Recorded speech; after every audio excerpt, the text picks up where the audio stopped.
जय हिंद दोस्तों, स्वागत है एक और बेहतरीन वीडियो में। दोस्तों आज मैं लेकर के आया हूं no sooner than. No sooner than इसका प्रयोग कहां पे होता है, नो सूनर के साथ देन का प्रयोग होता है और कहां पे किस तरह से प्रयोग होता है, आज इस वीडियो के माध्यम से हम लोग देखने वाले हैं। और साथ में मैं आप सबको बताना चाहता हूं फ्रेंड्स, ये नो सूनर देन का प्रयोग जो है अक्सर करके आपके क्लास 12th में पूछा जाता है और साथ ही साथ कंपटीशन का जो भी एग्जाम होता है, अगर इंग्लिश का पेपर होता है तो उसमें जो है अक्सर करके नो सूनर देन का प्रयोग जरूर पूछा जाता है। तो आज इस वीडियो के माध्यम से हम लोग जो है नो सूनर देन का प्रयोग सीखने वाले हैं। तो देखते हैं फ्रेंड्स, नो सूनर देन।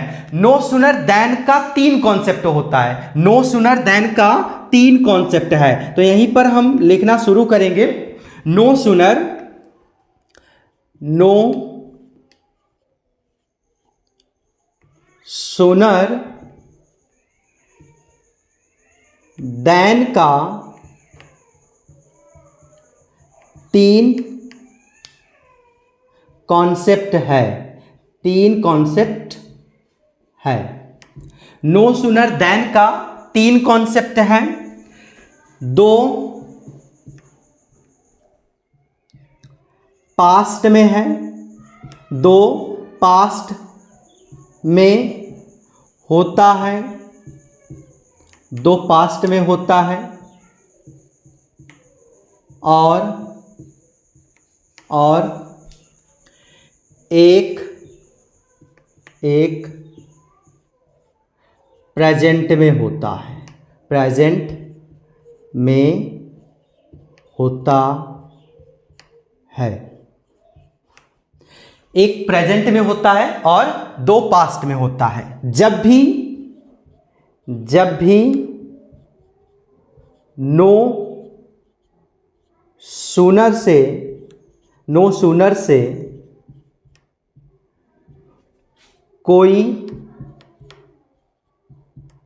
अंग्रेजी का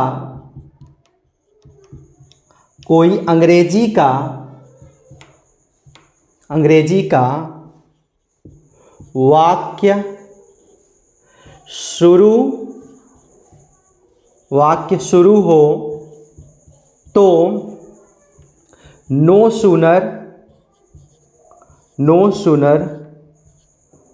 के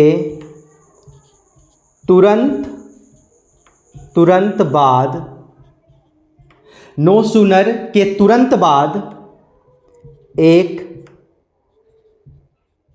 हेल्पिंग वर्ब का प्रयोग जरूर होता है या हमेशा किया जाना चाहिए। जरूर होता है। नो सूनर वाले वाक्य में, नो सूनर वाले वाक्य में देन का प्रयोग नो सूनर वाले वाक्य में देन का प्रयोग जरूर करते हैं। नो सूनर वाले वाक्य में देन का प्रयोग जरूर करते हैं। अब नो सूनर और देन ये कोरिलेटिंग कंजंक्शन होता है फ्रेंड्स। कोरिलेटिंग कंजंक्शन होता है। नो सूनर देन इनका जो हिंदी होता है, नो सूनर देन का जैसे ही तैसे ही। अगर जब हम इसका हिंदी निकालेंगे तो नो सूनर देन जैसे ही तैसे ही, ज्यों ही त्यों ही था कि, मतलब 3 अर्थ से हम नो सूनर देन का मतलब निकाल सकते हैं। पहला क्या होगा, जैसे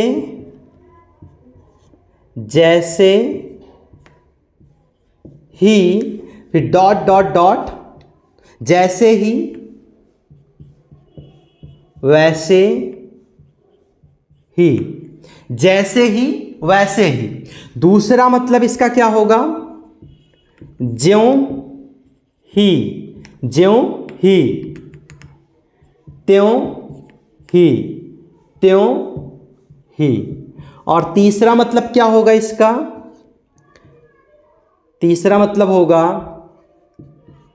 ही था, ही था कि, ही था कि। ये तीन मतलब होते हैं किसके? नो सुनर देन के। नो सुनर, नो सुनर देन के, नो सुनर देन के। मतलब कि नो सुनर देन अगर कहीं पर किसी इंग्लिश वाक्य में प्रयोग हुआ है तो उसका हम तीन तरह से हिंदी अर्थ निकाल सकते हैं, जैसे ही वैसे ही, ज्यों ही त्यों ही था कि, ही था कि। और फ्रेंड्स मैं आप सबको बताना चाहता हूं, अगर तीनों में से किसी भी एक हिंदी को अर्थ मतलब किसी भी तीनों में से किसी एक का प्रयोग अगर आप करके निकालते हैं तो उसका सही सही मतलब निकलेगा।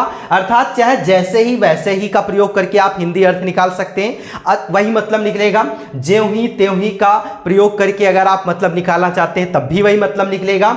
ही था कि अगर इसका प्रयोग करते हैं और इसका प्रयोग करके मतलब निकालते हैं तब भी वही मतलब निकलेगा। अर्थात तीनों में से किसी भी हिंदी शब्द को प्रयोग करके आप उसका अर्थ आसानी से हिंदी में निकाल सकते हैं। तीनों को प्रयोग करने से एक ही मतलब निकलने वाला है। और नो सुनर के साथ हमेशा देन का प्रयोग होता है, अर्थात ये पेयर में प्रयोग होते हैं। नो सुनर के साथ हमेशा देन का प्रयोग होगा, ये पेयर में प्रयोग होगा। अगर कोई वाक्य नो सुनर से शुरू होता है तो उस वाक्य के बीच में देन का प्रयोग जरूर होगा।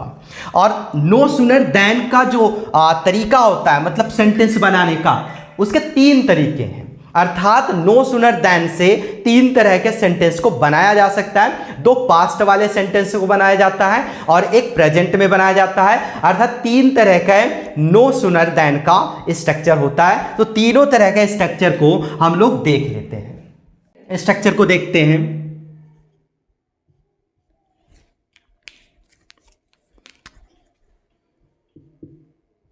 No sooner, no sooner plus had plus subject plus verb का third form plus object extra word, उसके बाद plus then plus subject plus verb का second form plus object plus other word. ये पहला वाला आपका स्ट्रक्चर हो गया। नो सुनर हैड, मैंने बताया जैसा कि नो सुनर के जस्ट बाद हैड अर्थात एक हेल्पिंग वर्ब का प्रयोग जरूर होगा। No sooner had subject plus verb का थर्ड फॉर्म ऑब्जेक्ट, फिर अदर वर्ड अगर आना होगा तो उसको हम लिखेंगे, फिर उसके बाद डॉट डॉट मतलब कि जो भी वर्ड आएगा उसको लिखेंगे, फिर देन के बाद फिर सब्जेक्ट वर्ब का सेकेंड फॉर्म और फिर ऑब्जेक्ट। अर्थात कहने का मतलब ये हुआ कि अगर नो सुनर के बाद हैड आता है तो मतलब वो पास्ट का परफेक्ट हुआ, और फिर जो देन के बाद वाला सेंटेंस होगा वो पास्ट के इंडेफिनिट में होगा। हैड मतलब कि पास्ट का परफेक्ट और पास्ट का इंडेफिनिट। ये पहला वाला स्ट्रक्चर हो गया। अब दूसरा वाला देखते हैं। दूसरा वाला क्या होगा? No sooner, no sooner did plus subject plus verb का first form object plus dot dot then plus subject second form object plus dot dot dot. दूसरा जो स्ट्रक्चर होगा नो सुनर, उसके बाद फिर डिड, फिर उसके बाद सब्जेक्ट, फिर वर्ब का फर्स्ट फॉर्म, फिर ऑब्जेक्ट, फिर डॉट डॉट जो भी अदर वर्ड होगा वो लिखना है, फिर उसके बाद देन, फिर सब्जेक्ट, फिर वर्ब का सेकेंड फॉर्म। मतलब कि अगर हैड से वाक्य नो सूनर के बाद अगर हैड आता है तो दूसरा वाला पास्ट के इंडेफिनिट में होगा, और अगर नो सूनर के बाद डिड आता है तो दूसरा वाला पास्ट के इंडेफिनिट में ही होगा। अर्थात ये दूसरा वाला जो जिसमें डिड है उसमें दोनों सेंटेंस आपका पास्ट के इंडेफिनिट में है। अब तीसरा स्ट्रक्चर क्या होगा? तीसरा structure no sooner plus do या डच, फिर सब्जेक्ट वर्ब का first form, object other word, फिर डॉट डॉट की जगह पर अदर वर्ड, उसके बाद फिर देन, फिर सब्जेक्ट, फिर सब्जेक्ट के बाद वर्ब का फर्स्ट फॉर्म या वर्ब का फिफ्थ फॉर्म, फिर ऑब्जेक्ट और फिर dot dot dot other word. तो ये कुछ तीन तरीके से स्ट्रक्चर होता है नो सूनर देन का। दो आपका पास्ट का है, एक आपका प्रेजेंट का है। तो तीन तरह से नो सूनर देन का प्रयोग करके हम तीन तरह से सेंटेंस को बना सकते हैं। अब तीन तरह के सेंटेंस को हम लोग देखते हैं एक एक करके, एक एक सेंटेंस को कैसे बनाया जा सकता है।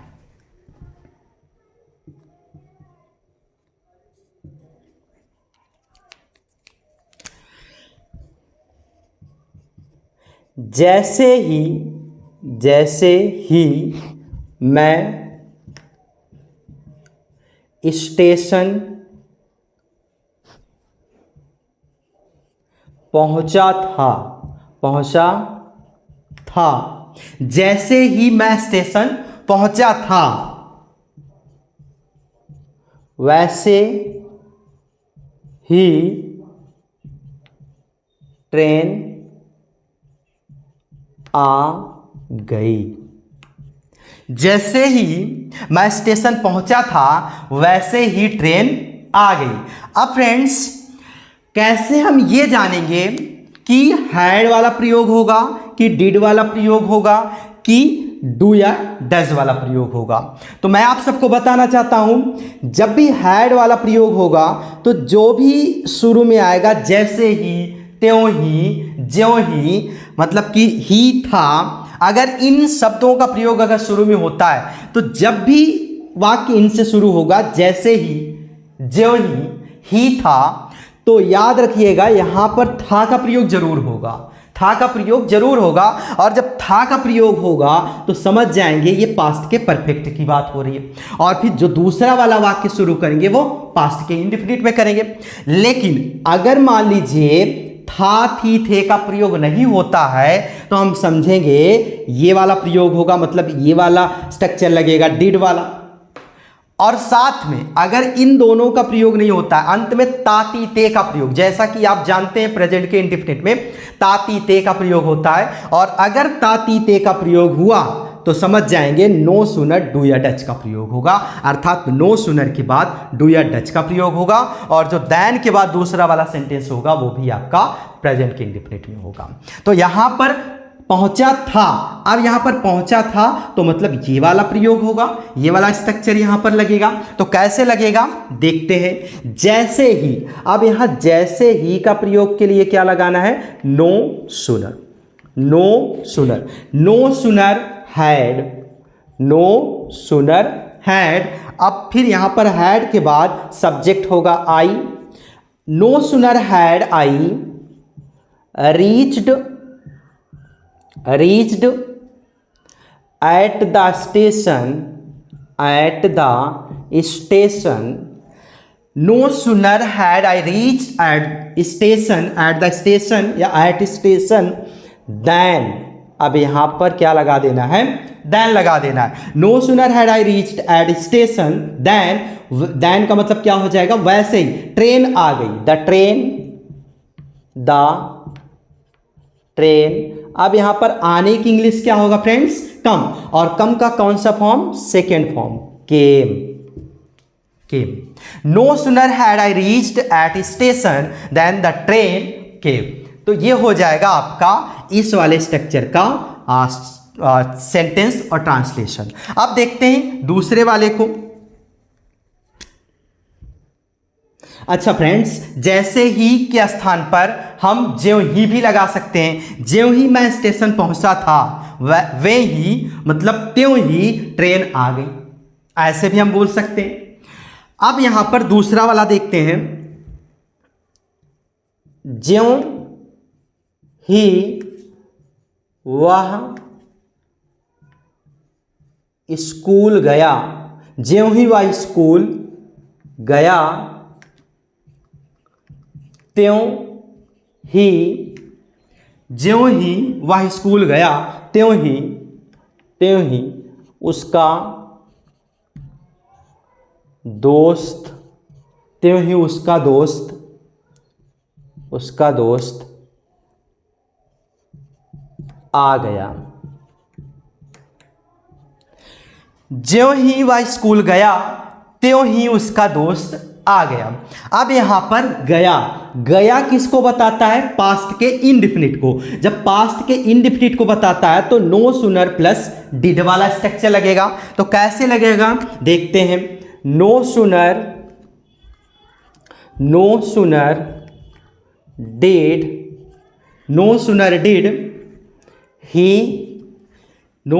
Did he go to school then his friend, उसका दोस्त आ गया, his friend came। ज्यों ही वह स्कूल गया त्यों ही उसका दोस्त आ गया। No sooner did he go to school than his friend came. उम्मीद करता हूं आपको दोनों ट्रांसलेशन, दोनों सेंटेंस का स्ट्रक्चर जो भी है उसके द्वारा जो भी ट्रांसलेशन लिखा गया, सेंटेंस लिखा गया, आप सबको समझ में आ गया होगा। अब देखते हैं इस तीसरे वाले स्ट्रक्चर के द्वारा सेंटेंस कैसे ट्रांसलेशन करते हैं। जैसे ही वह खाना बनाती है, जैसे ही वह खाना बनाती है, जैसे ही वह खाना बनाती है वैसे ही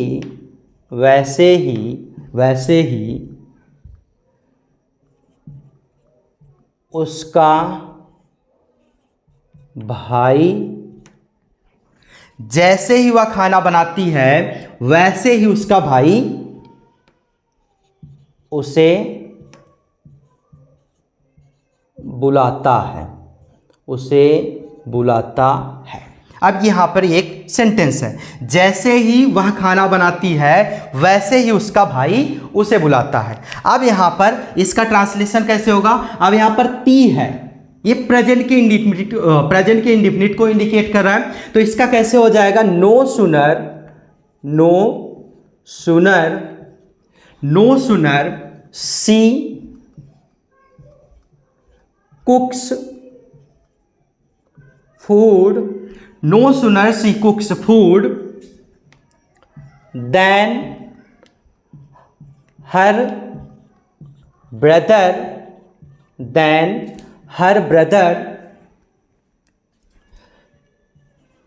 कॉल्स हर इसलिए लग रहा है क्योंकि यहां पर बनाती है, एक सी रहेगा, मतलब फीमेल सब्जेक्ट है, इसलिए यहां पर हर का प्रयोग होगा।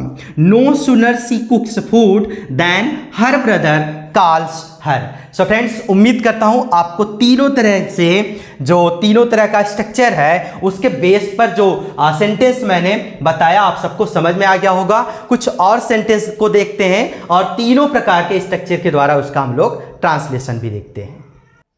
सो फ्रेंड्स, देखते हैं इन सेंटेंस का इंग्लिश में ट्रांसलेशन। जैसे ही वह पत्र पढ़ा वैसे ही वह रोने लगी। जैसे ही, no sooner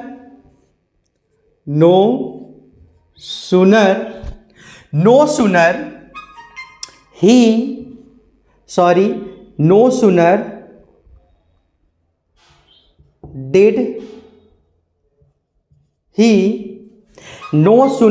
he read the letter then she started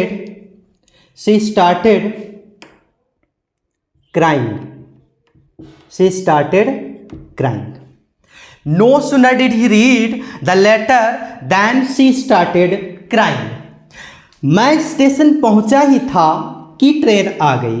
ही था कि. मैं स्टेशन पहुंचा ही था. No sooner had I arrived the station.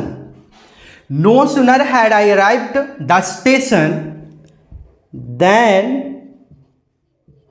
the train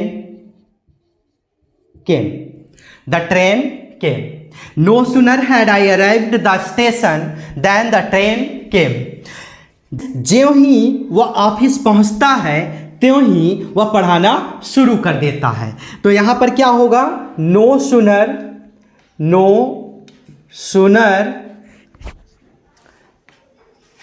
does he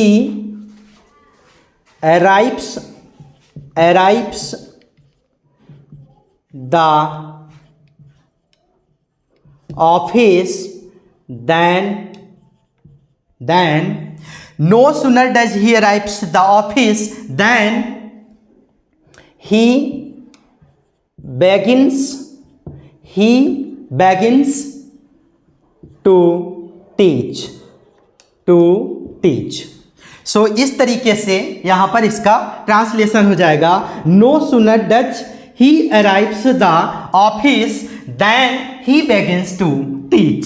so friends, उम्मीद करता हूं आपको ये नो सूनर देन का कॉन्सेप्ट अच्छे से समझ में आया होगा.